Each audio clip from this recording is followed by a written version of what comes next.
আমরা সবাই জানি যে গত 1 সেপ্টেম্বর সুপ্রিম কোর্টে যে নির্দেশ দিয়েছে টেট নিয়ে, সেই টেট নিয়ে এই পুজো চলাকালীন শারদীয় উৎসবের মধ্যেও কিন্তু সমস্ত শিক্ষক শিক্ষিকারা উদ্বেগের মধ্যে আছেন।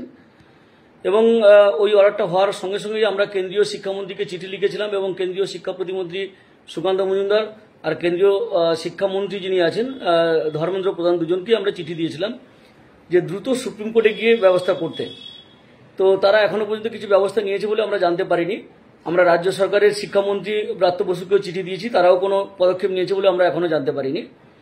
কিন্তু মূল বিষয় যেটা দেখুন, সেটা হচ্ছে যে রাজ্য সরকারের যে অ্যাটিটিউড, তাতে করে বোঝা যাচ্ছে যে তারা কিন্তু টেট করাবে, মানে তারা সুপ্রিম কোর্টে যাবে বলে আমার মনে হচ্ছে না। এটা তো একটা বিষয় গেল, কিন্তু মূল যে জায়গাটা দেখুন সেটা হচ্ছে যে গোড়ায় গলদ থেকে গেছে। সেটা হচ্ছে কি যে 2010-এর 1 এপ্রিল যে আরটি চালু হয়েছে, সেই আরটির যে সেকশন 23 নম্বর ধারা, তার প্যারা 1 এবং প্যারা 2-তে টিচারদের কোয়ালিফিকেশন কী হবে এবং তার জন্য কারা সেটা নির্ধারণ করবে সেই কথাটা স্পষ্টভাবে বলা আছে। সেখানে বলা আছে কি, প্যারা 1-এ বলা আছে কি, মানে সেকশন 23 প্যারা 1-এ যেটা বলা আছে সেটা বলা আছে যে শিক্ষকদের যে মিনিমাম কোয়ালিফিকেশন কী হবে সেটা একটা body authorized by central government তারা ঠিক করে দেবে।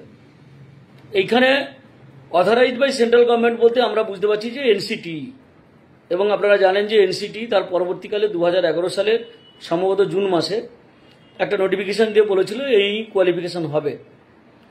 কিন্তু গন্ডগোলটা বেঁধেছে হচ্ছে প্যারা 2-তে যে কথাটা বলা আছে সেইটাকে নিয়েই। কিন্তু আজকে হয়তো আমরা সুপ্রিম কোর্টের সমালোচনা করছি, সেটা বৈধ কারণেই সমালোচনা করছি, কারণ সারা ভারতবর্ষে যদি 40-45 লক্ষ শিক্ষক অনিশ্চয়তার মধ্যে পড়ে যায়, আমাদের রাজ্যে প্রায় 1.5 লক্ষ শিক্ষক শিক্ষিকা যদি অনিশ্চয়তার মধ্যে পড়ে যায়, তাহলে এইটা নিয়ে আমরা সমালোচনা করব, এটা স্বাভাবিক ব্যাপার, এর মধ্যে কিন্তু অস্বাভাবিকতা নেই।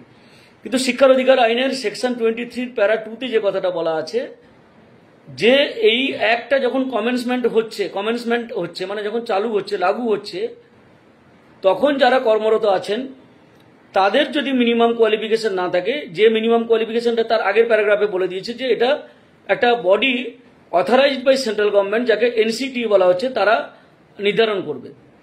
তাহলে যদি এই একটা কমেন্সমেন্ট হওয়ার সময় যাদের সেই মিনিমাম কোয়ালিফিকেশন থাকছে না, তাদেরকে 5 বছরের মধ্যে করে নিতে হবে। এবং সেটা 17 সালে মার্চ পর্যন্ত জানেন আপনারা সেটা শেষ হয়েছে।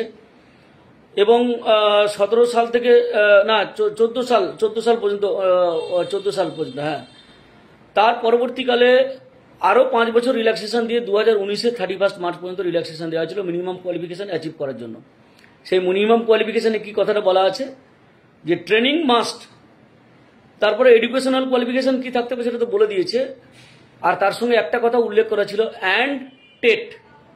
তাহলে দেখুন মিনিমাম কোয়ালিফিকেশনের সঙ্গে অ্যান্ড টেট কথাটা জুড়ে দিয়েছে এনসিটি। তাহলে প্রশ্নটা হচ্ছে এই জায়গায় যে এই সময় আমাদের বাঁচাতে পারে একমাত্র সেন্ট্রাল গভর্নমেন্ট। আমরা বিভিন্ন জায়গায় লয়ারদের সঙ্গে কথা বলেছি, বিভিন্ন মহলে কথা বলেছি।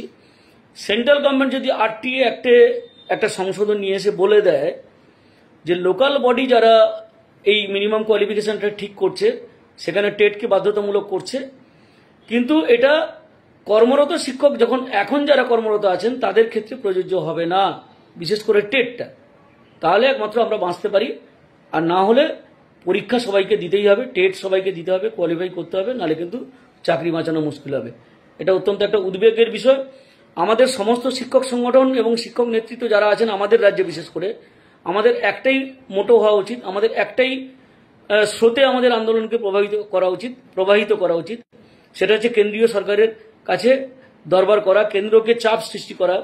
আমাদের যে এই রাজ্যে যে বিজেপি নেতৃত্ব আছে, কেন্দ্রীয় সরকারের যে শিক্ষা প্রতিমন্ত্রী আছে এই সুকান্ত মজুমদার, তাকে চাপের মধ্যে ফেলাও, তার কাছে গিয়ে চাপ সৃষ্টি করা যে আপনারা অর্ডিন্যান্স জারি করুন, শীতকালীন অধিবেশনের আগে অর্ডিন্যান্স জারি করে শীতকালীন অধিবেশনে পার্লামেন্টে এটাকে পাস করান এবং আরটি অ্যাক্টের সংশোধন এনে সারা দেশের, তার সাথে সাথে আমাদের রাজ্যের শিক্ষক শিক্ষিকাদের আপনারা বাঁচান। এটুকু আমাদের অ্যাপিল থাকলো সব শিক্ষক নেতৃত্বের কাছে, সব শিক্ষক সংগঠনের কাছে। আমাদের সবারই আন্দোলন একই ধারায় প্রভাবিত হোক, তবে গিয়ে আমরা যদি বাঁচতে পারি পারবো, নাহলে বহু শিক্ষকের চাকরি কিন্তু চলে যেতে পারে। সবাইকে ধন্যবাদ। আমার নাম স্বপন মণ্ডল, সাধারণ সম্পাদক, বঙ্গীয় শিক্ষক ও শিক্ষাকর্মী সমিতি।